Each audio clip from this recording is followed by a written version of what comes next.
At sa gabi pong ito, nais ko na pong dalhin sa inyo ang mensahe, mga kapatid, about the life of Abraham's wife, Sarah. The hope of faith. Sa Book of Hebrews, mga kapatid, mayroon lang dalawang babae who are explicitly mentioned. Ano po? Si Sarah at saka si Rahab. Kaya wag po nating iisipin na ang babae ay hindi gaanong pinapansin sa Biblia. Oo nga naman. Yung kanilang appearance, kulang. Hindi gaanong kasing dami katulad, mga kapatid, na mga ginamit ng mga lalaki sa Biblia. Pero, huwag natin babaliwalain din. Sapagkat, mga kapatid, dito natin makikita sa Hall of Faith, hallelujah, sa Faith's Hall of Fame in the Book of Hebrews, na ang asawa ni Abraham ay talagang nabanggit. Mahalaga po kasi na maipakita rin ng mga asawa, ng mga young people na babae, lahat ng tinawag ng Panginoon na women, ang kanila pong pananampalataya. Sapagkat lahat po yan, mga kapatid, lalaki, babae, bata, matanda, ay pwedeng gamitin ng ating mahal na Panginoon. Open your Bible in the book of Hebrews chapter 11, verse 11. The Bible said, "And by faith, even Sarah, who was past childbearing age, was enabled to bear children because she considered him faithful who had made the promise." Napakaganda po, ano? Yung pagkakabanggit ng faith ni Sarah. Bagamat, mga kapatid, syempre, nakatutok po kay Abraham ang pananampalataya. Pero napakaganda talaga na ang mag-asawa parehas talagang naglilingkod sa Diyos. Napakaganda po. May success po talaga. May tagumpay, mga kapatid, sa family. Glory to the living God. Sa Tagalog, ganito ang pagkakabanggit. At sa pamamagitan ng pananampalataya, si Sarah ay tumanggap ng kakayahang magdalang tao. Saan daw? Sa pamamagitan ng pananampalataya. Kaya yung tinatawag nating hope of faith, pag-asa sa pananampalataya. Mayroon kasi, mga kapatid, kahit na siya ay lampas na sa gulang upang magkaanak. Mga kapatid, ang totoo niyan, sa ibang translation, baog talaga si Sarah. At ang problema ngayon, sa panahong ito, na binabanggit si Sarah, matanda na siya. Kaya lipas na, mga kapatid. Kumbaga, mas lalong lumiit ang tsansang magkaanak pa. Pero ang sabi ng Bible, nanganak pa rin siya. That is the hope of faith. The hope of faith. Sapagkat kinilala niya na ang nangako sa kanya ay matapat. Napakaganda, mga kapatid. Kinilala niya na ang nangako sa kanya ay matapat. Mga minamahal, tingnan po natin kung ano ang sinabi kay Sarah. Sa 11:30, mga kapatid, ng Genesis, "Now Sarai was childless because she was not able to conceive." Sa Tagalog, mga kapatid, si Sarah ay hindi magkaanak sapagkat baog siya. So, talaga po, mga kapatid, mahirap nga naman na umasa pa. Kasi baog na siya, hanggang sa nagkaedad siya, tumanda na, lipas na siya sa kanyang oras para makamtan niya ang dahilan kung bakit siya naging babae. Di po ba? Sapagkat ang gusto ng Lord, magkaroon po ng reproduction. Kung babae, talagang yun ang gusto ng Lord, na gamitin siya para magkaanak. Pero yun na nga po, may mga sitwasyon na pinapangyari ng ating Panginoon upang makita ang kanyang kapangyarihan. Na bagamat nalipasan na ng kakayanang magkaanak si Sarah, pero ang Diyos ay may kapangyarihan para buksan ang kanyang bahay bata at gamitin siya bilang isa sa babae na nakitaan ng pananampalataya. In the book of Genesis 12:1 to 3, mga kapatid, makikita natin na bagamat si Sarah ay baog, lipas na, but God made a promise to both of them, to Abraham and Sarah. Genesis 12:1 and 3, God promised to Abraham that He will make him a great nation. Kung kailan lipas na, mga kapatid, sinabi pa ng Panginoon, gagawin kitang malaking bansa, Abraham. Kasama po doon si Sarah. Dahil si Sarah po, ang kanyang bahay bata ang gagamitin ng Panginoon. Pero baog si Sarah. Hindi magkaanak si Sarah. Sa kaisipang pantao, wala nang pag-asa. Pero mga kapatid, magsimula na mangako ang Panginoon kay Abraham, na sinabi ng Panginoon, Abraham, lisanin mo ang iyong bayan, ang tahanan ng iyong ama, at mga kamag-anak, at pumunta ka sa bayang ituturo ko sa iyo. Sumunod po ba si Abraham? Sumunod po siya. Pararamihin ko ang iyong mga anak at apo at gagawin ko silang isang malaking bansa. Ito, mga kapatid, simula ito, mga minamahal, ng mas malaking pananampalataya ang kailangan. Kasi yun na nga hindi nga magkaanak tapos gagawing malaking bansa. At kasunod niyan, yung sabi ng Panginoon na pagpapalain kita at gagawin kong dakilang yung pangalan at ikaw ay magiging pagpapala sa marami. At ang sa iyo'y magpapala ay pagpapalain ko, at ang sa iyo'y sumumpa ay susumpain ko. Sa pamamagitan mo lahat ng bansa sa daigdig ay aking pagpapalain. Napakalaki ng promise ng Panginoon. Pero saan manggagaling? Minsan may ganun tayo, mga kapatid, na kaisipan. Marami tayong pangarap sa buhay, pero saan manggagaling? Mga kapatid, walang masama na tayo po'y magkaroon ng pag-asa dahil sa ating pananampalataya. At ito ang gusto ng Lord sa ating lahat na tinanggap ang Panginoong Jesucristo. Sapagkat, mga minamahal, nais ng Lord na maipakita sa ating lahat na siya po ay tapat sa kanyang mga pangako. May gagawin ang Panginoon sa iyong pananampalataya. Hindi liko ang Panginoon para limutin niya ang kanyang mga pangako sa kanyang mga anak. Kaya, dapat po, mga kapatid, sa ating mga buhay, hindi tayo nag-aalinlangan. The hope of faith never doubts. Sa sitwasyon po ni Sarah, hindi po madaling magtiwala sa Panginoon. Subalit ipinakita ng salita ng Diyos sa buhay ni Sarah na sa Diyos wala pong imposible. Si Sarah po ay isang malaking halimbawa na para bang may pangako ang Diyos pero saan manggagaling? Si Sarah po ay isang malaking halimbawa na kung saan wala na tayong nakikitang pag-asa pa. Pero mga kapatid, sa buhay din ni Sarah, makikita natin na may kayang gawin ang Diyos. Hallelujah! Yung pagiging baog ni Sarah, yung barrenness, ay larawan ng mabigat na problema na nararanasan nating lahat. Minsan pa nga, dahil sa kagustuhan natin, gumagawa tayo ng sarili nating kapamaraanan. Na minsan, hindi yun ang kalooban ng Panginoon at nagiging dahilan ng mga negative consequences. Totoo po yan, mga kapatid. Kaya, bilang isang mananampalataya, hindi pala tayo dapat nagmamadali. Dahil kahit last seconds na may nananalo pa. Kahit sa basketball, mga kapatid, walang makapagsasabi hanggat hindi pa tapos ang laban. Hallelujah. Naalala nyo si Saul?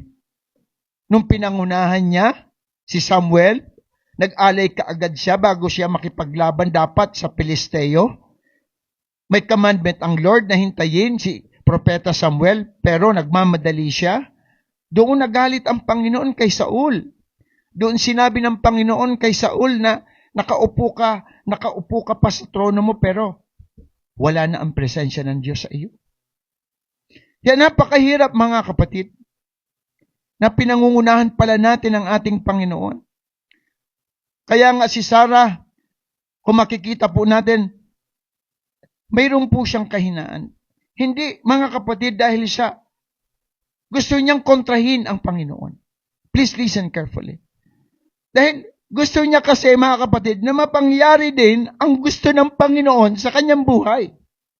Because sinabi ng Panginoon I will make you great nation. Pero matanda na siya.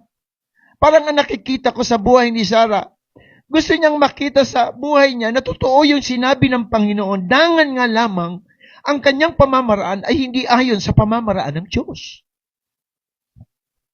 And actually, in the book of Genesis 16:1 and 2, Sarah's suggestion for Abraham was to have a child with Hagar. Kay Agar, mga kapatid, na alipin nila. At inagrihan po yan, mga kapatid, ni Abraham. Sabi ng Bible, mga kapatid, sa 16 verse 2, sinabi ni Sarah kay Abraham, Abraham, dahil pinagkaitan ako ni Yahweh ng anak, ang alipin ko ang sipingan mo. Baka sakaling magkaanak siya para sa akin. At ang sabi ng Biblia, pumayag si Abraham sa sinabi ni Sarah. Ang isa sa interpretation ko dito, mga minamahal, sa lahat ng nanunood, gusto kasi ni Sarah, mga kapatid, na makita ang katuparan ng pangako ng Diyos. But you know, sabi ng Bible, there is a way that seems right in the sight of man, but the end is destruction. Minsan, mga kapatid, gumagawa tayo ng kapamaraanan na imbes na naging mabuti, mas may negatibong consequence. Iyon na nga po, ipinanganak si Ishmael. Bakit, Pastor? Hindi po ba maganda? Ang totoo niyan, mga kapatid, hanggang sa ngayon, ang lahi ni Ishmael ay isa po sa talagang nagiging problema, mga kapatid. Ang mga giyera, kung makikita po natin sa gitlang silangan. Sapagkat, mga kapatid, maliwanag sa Genesis chapter 16, mga minamahal, 15 to 16, sabi ng Bible, nagsilang nga si Hagar ng isang anak na lalaki kay Abraham at ito'y pinangalanan na Ismael. Nooy 86 na taon na si Abraham. Kaya mga kapatid, kung titingnan natin, 80 taon na, mga kapatid, matanda na talaga. 86 na taon na. Sa verse number 12 ng 16, ang sabi ng Panginoon kay Agar, ngunit ang anak mo'y magiging mailap. Hayop na asno ang makakatulad. Maraming kalaban, kaaway ng lahat, di makikisama sa mga kaanak. Kaya hanggang ngayon, if you have your ballpen, please take note. Genesis 16 verse 12. Yan po, yung sinabi mismo ng Panginoon kung ano si Ismael. At iyan po ang nakikita natin ngayon, na hindi magkasundo ang Kristiyano at ang mga Muslim. Dahil ang pinanggalingan ng mga Muslim ay sa lipi ni Ishmael. Kaya kung titingnan po natin, hindi ako ang may sabi, isipin nyo, ang sabi ng Panginoon, kay Agar, ang anak mo ay maraming kalaban, kaaway ng lahat, at di makikisama sa mga kaanak.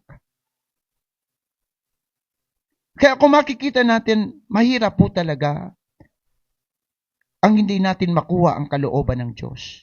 Ang pangunahan natin ang ating Panginoon. Pero ang maganda sa ating Panginoon talagang kahit mahina tayo, patuloy niyang binibigyan tayo ng pagkakataon. Sapagkat makikita natin yung reaffirmation ng kanyang pangako kay Abraham at saka kay Sarah. In the book of Genesis 17:15 to 16, sabi po dyan, mga kapatid, God changes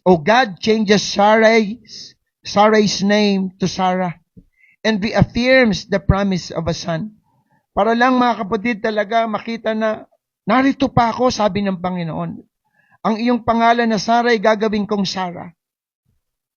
Ganun kabuti ang Diyos mga kapatid. Kaya mga minamahal, wag basta-basta tayong bibitiw sa paglilingkod sa Diyos. Sapagkat kung kahit tayo nagkukulang man, mga kapatid, tinuturuan pa rin tayo ng ating Panginoon. Magilamang tayong masunurin sa ating Diyos at magkaroon tayo ng pusong madaling humingi ng tawad kung tayo po ay nagkukulang. Napakahalaga mga kapatid ng pagbabago ng pangalan ni Sarai. Sapagkat ang gusto ng ating Panginoon na talagang magkaroon ng fulfillment, hindi lang mga kapatid sa kanyang kagustuhan, kundi sa pananampalataya ng kanyang ginagamit. Para makita po natin mga kapatid na ang pananampalataya ay dapat mayroon ding kalakip na gawa. At yan napag-aralan na po natin sa buhay ni Abraham. In Genesis 18 mga kapatid, mababasa din natin dyan na natawa si Sarah at nagkaroon din ng pag-aalinlangan. Pero listen carefully, listen. Sapagkat dapat magkaroon din tayo ng tamang interpretasyon kung bakit natawa si Sarah. In Genesis 18:10-12, Sarah laughs at the promise of having a child in her old age. Sabi ng bersikulo sa Tagalog, sinabi ng anghel kay Abraham ha, babalik ako sa 1 taon sa ganito ring panahon, sa 1 pang taon, at pagbalik ko ay may anak na siya. Hindi lang basta maglilihi, hindi lang basta bibigyan, kundi may anak na siya. Palakpakan natin ang ating Panginoon. Sabi ng Bible, noong pagkakataong yon, kasalukuyang nakikinig po si Sarah sa may pintuan ng tolda sa likuran, mga kapatid, ng panauhin. Ang panauhin na ito ay ang anghel ng Panginoon. Ang mag-asawang Abraham at Sarah ay pareho ng matanda ng mga panahong yan. At ang sabi pa nga dyan, wala na talaga si Sarah, mga kapatid, na pag-asa pa, dahil sabi ng Biblia, hindi na nga siya dinaratnan. Menopause na, mga kapatid. Woo! Hallelujah! Purihin talaga ang Diyos, mga kapatid. Hallelujah! Ibig sabihin, mga minamahal, kahit sarado pala ang pinto, kayang buksan ng Panginoon. Kahit mga kapatid, wala ng pag-asa, bibigyan pa ng pag-asa ng ating Panginoon. In verse number 12, sabi po diyan, lihim na natawa si Sarah at nagsabi sa kanyang sarili. Please listen. 18 verse 12. Ngayong ako'y matanda na pati ang aking asawa, masisiyahan pa kaya ako na sumipin pa sa aking asawa?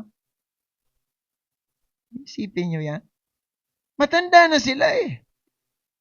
Masisiyahan pa ba ako? Sabi ni Sarah. Meron pa bang epekto?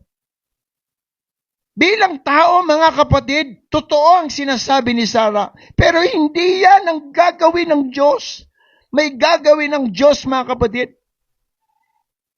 Hallelujah.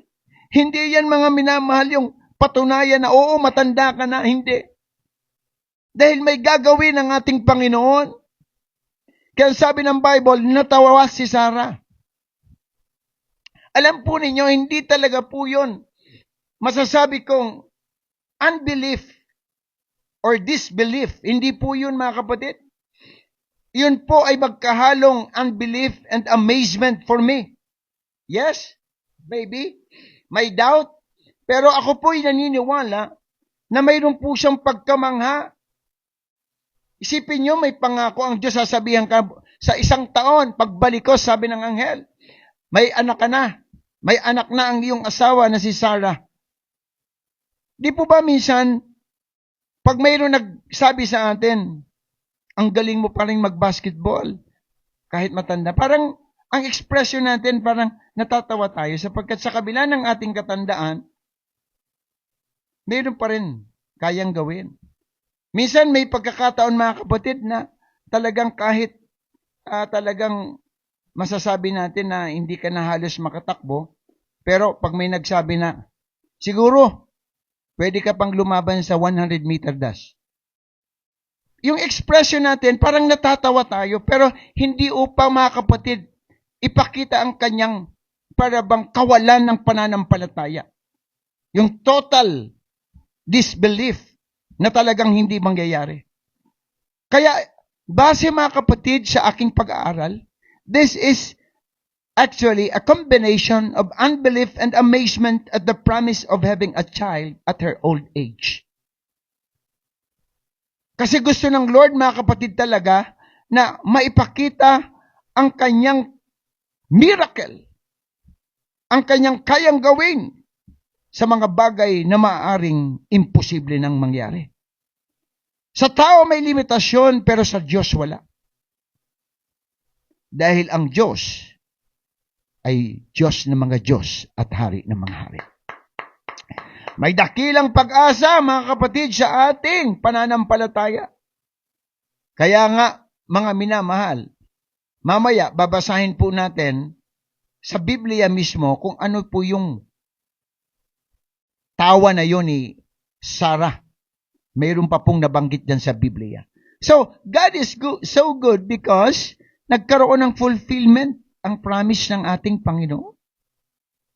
Sa kaisipan ng tao parang wala na, pero sa Diyos meron pa. Na ipanganak si Isaac. Palakpakan natin ang Panginoon. The birth of Isaac happened, and this is the hope of faith. Ito po yung miracle ng Panginoon na kapag nagtiwala tayo sa Diyos ayon sa kanyang kalooban, walang pwedeng humadlang. Ipinanganak, mga kapatid, si Isaac. Sabi ng Bible, pinagpala ni Yahweh si Sarah at tinupad ang kanyang pangako. Oh, glory to God. Tinupad ng Panginoon. Ano po ang sabi ng 21 verse 2? Listen carefully. Ayon sa panahong sinabi ng Diyos, ayon sa panahon, in His time, He will make all things beautiful in His time.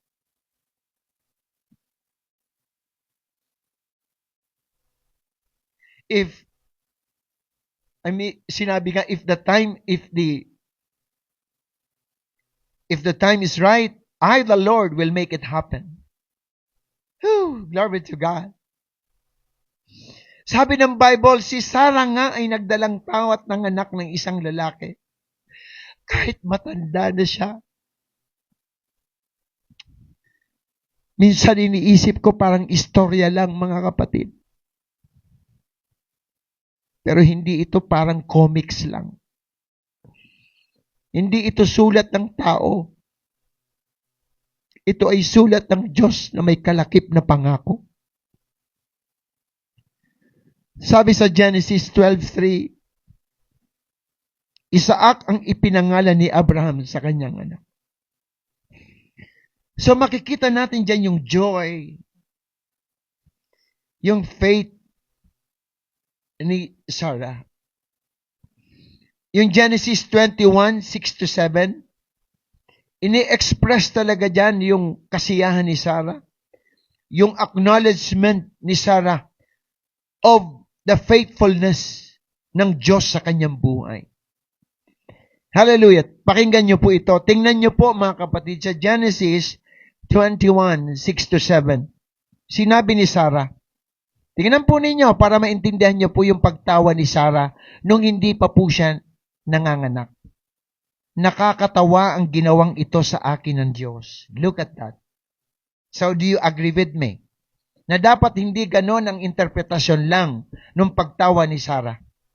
Sapagkat sa ginawa ng Panginoon at ito mayroon ng anak, ito pa rin ang sinabi ni Sarah. Nakakatawa ang ginawang ito sa akin ng Diyos.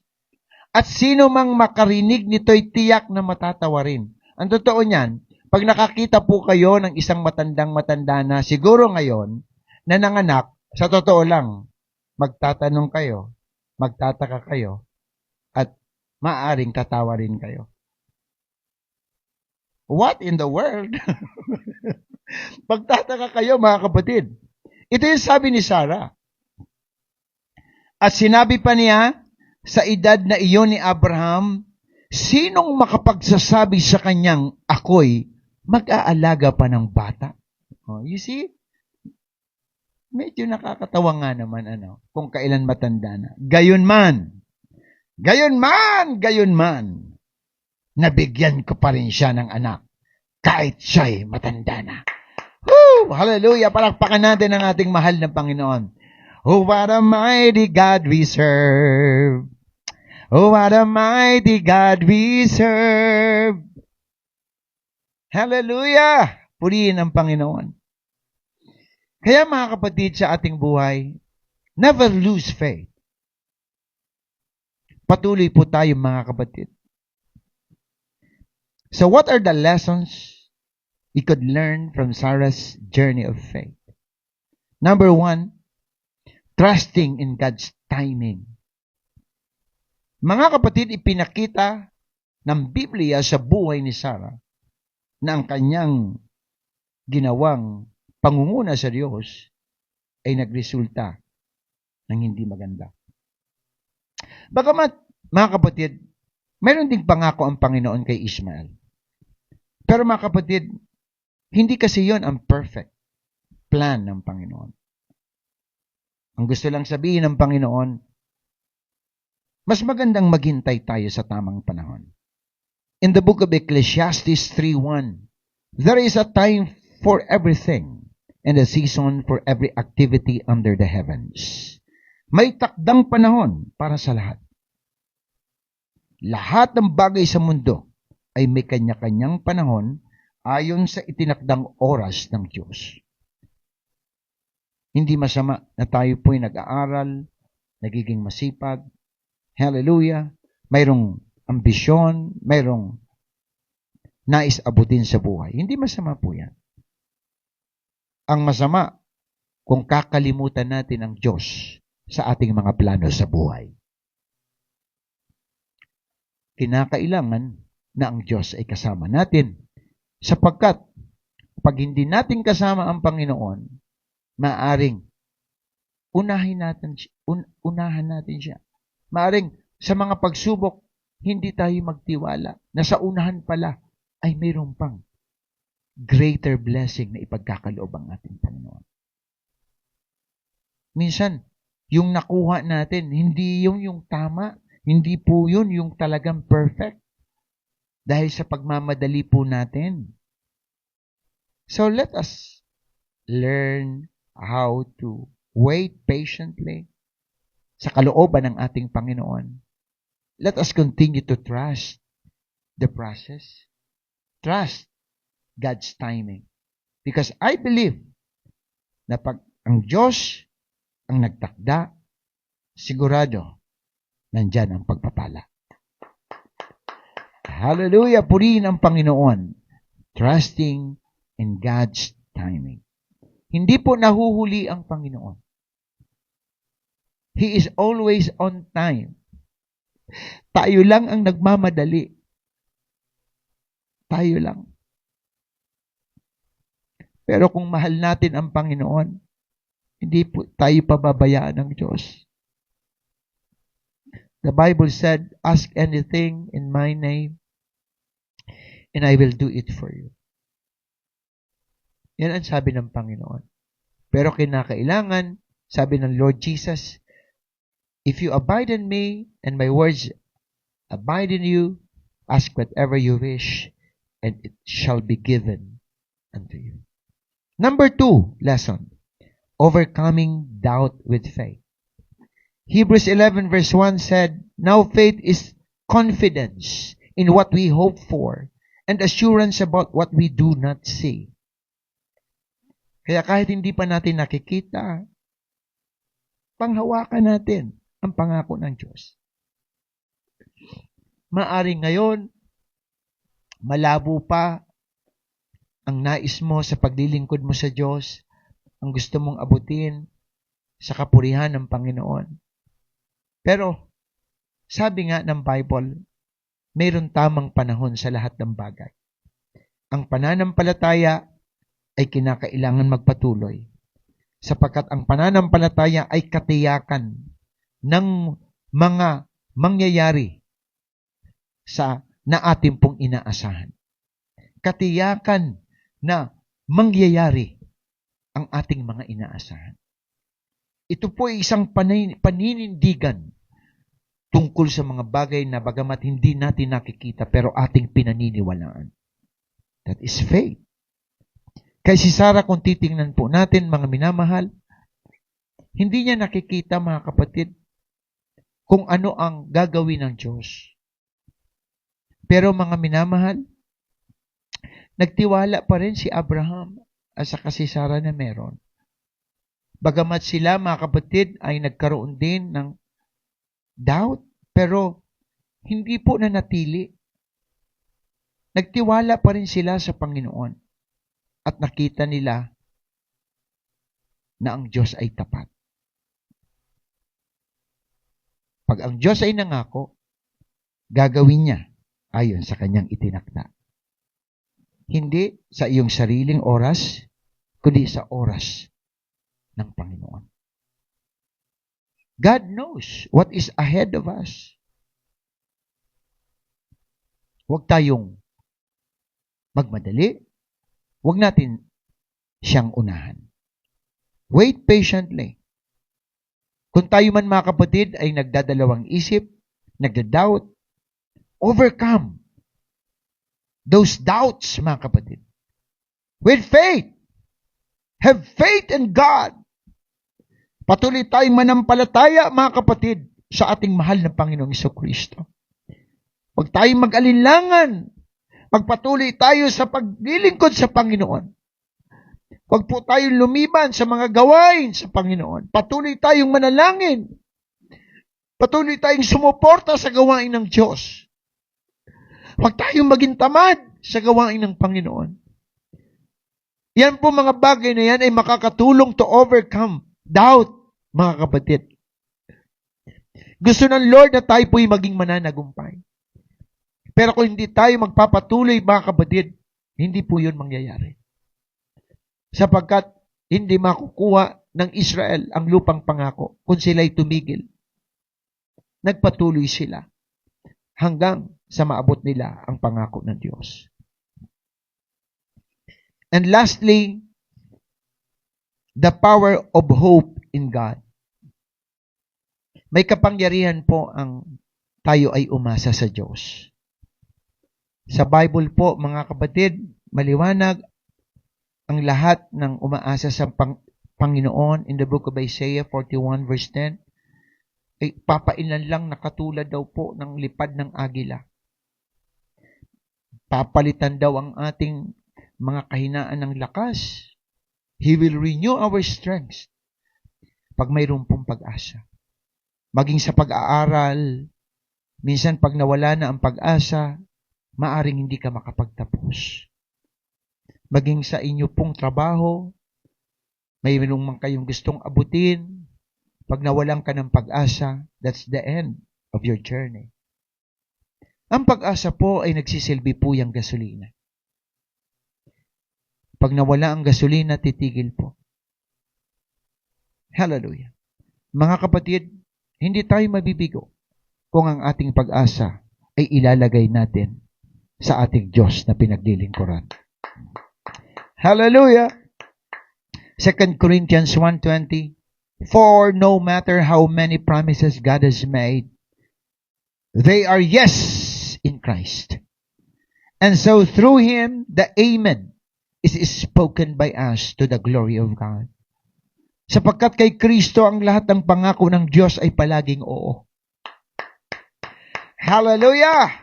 Dahil dito nakakasagot tayo ng Amen. Everybody say Amen.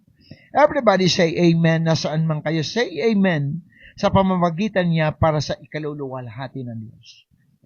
Kaya mga kapatid, wag po tayong mag-alinlangan sapagkat tapat ang nangako. Nung umasa, mga kapatid, si Abraham, saka si Sarah, nagkaroon po ng Isaac. Ano po ang inaasahan natin sa buhay, mga minamahal? Mga kapatid, ano man po ang nais natin sa ating Panginoon, magpatuloy lamang tayo sa paglilingkod. sapagkat pag tayo po ay nagpatuloy sa paglilingkod, may pag-asa. Huwag po tayo, mga kapatid, manlupaypay, sapagkat tapat po ang nangako. Mga minamahal, patuloy po ang ating paglilingkod. And for my conclusion, in our study tonight, we learned Sarah's journey of faith, highlighting the hope of faith she placed in God's promises. Hallelujah. It also offers practical applications for strengthening our own faith and embracing the hope that comes from trusting in God's faithfulness. Mga kapatid, lahat po tayo ay tinawag ng Panginoon. Hindi lang dapat ang pastor ang naniniwala sa pangako ng Diyos. Hindi lang dapat ang Sunday school teachers, ang mga leaders ng church. Lahat ng naniniwala sa Diyos. Dapat manampalataya na may Diyos at siya ang nagbibigay ng gantimpala. Mga kapatid, patuloy tayong manangan sa mga pangako ng Panginoon. Hindi niya tayo pababayaan. Gagawin niya ang nararapat para sa atin. Kaya, patuloy tayong maglingkod. Purihin po ang ating mahal na Panginoon. Magandang gabi po. Ingat po tayo lagi sa ating patuloy na paglilingkod sa ating Diyos na buhay. Huwag po tayo, mga kapatid, magpapabaya, especially sa taon po na ito na papatapos na, ilang araw na lamang at mayroon na pong bagong taon. Nawa, mga kapatid, ang mga bagay na nagsilbi, kahinaan sa ating buhay, ay mapalitan po yan ng kalakasan. Ano man ang ating mga pagkukulang, sa pangalan po ng Panginoon, yan po ay atin pong ma-overcome. At magkaroon po tayo ng pag-asa sa unahan.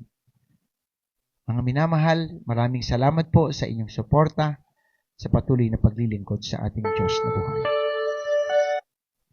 Tayo pong lahat ay tumayo, mga kapatid, at tayo po'y manalangin. Hallelujah. Glory to the living God. Let us all pray. Dakilang Diyos, Panginoong Jesus, maraming salamat sa iyong mga salita na pinahayag ngayong pong gabi. Salamat po, Diyos, sa pananampalataya, Panginoon, na nakita po namin sa buhay din ni Sarah. Na bagamat siya, O Diyos, ay sa kaisipang tao, sa karunungan ng tao, wala ng pag-asa. Pero Lord, maliwanag na sa kapangyarihan mo, sa biyaya mo, sa kalooban mo, walang mahirap. Lahat posible. Lord, ano man po ang pangangailangan ng aming mga kapatiran, ng lahat ng nanunood ngayon, ipagkaloob mo, Diyos, ayon sa iyong pangako. Panginoon, salamat po, O God, sa iyong Santong Espiritu na patuloy, Panginoon, na gumagabay sa bawat isa puso. Lord, ingatan mo po kami, Panginoon, sa lalalabi pang mga araw sa taong 2024 at anuman ang mga schedules ng mga kapatiran, anuman mahal sa buhay. Nawa, Panginoon, ikaw, Panginoon, ang patuloy na tuluhan. Salamat po, Diyos, sa iyo pong patuloy na biyaya sa kanila. Sa lahat po ng nanood, pagpalain mo po kami ng sabay-sabay. Amin po dinadalangin sa muli ang nakalipas na kaarawan ni Pastor Elias. Pagpalain mo po siya sa ministeryo. Patuloy po siyang gamitin mightily in the ministry at ganoon din, Panginoon, Mr. Rose D.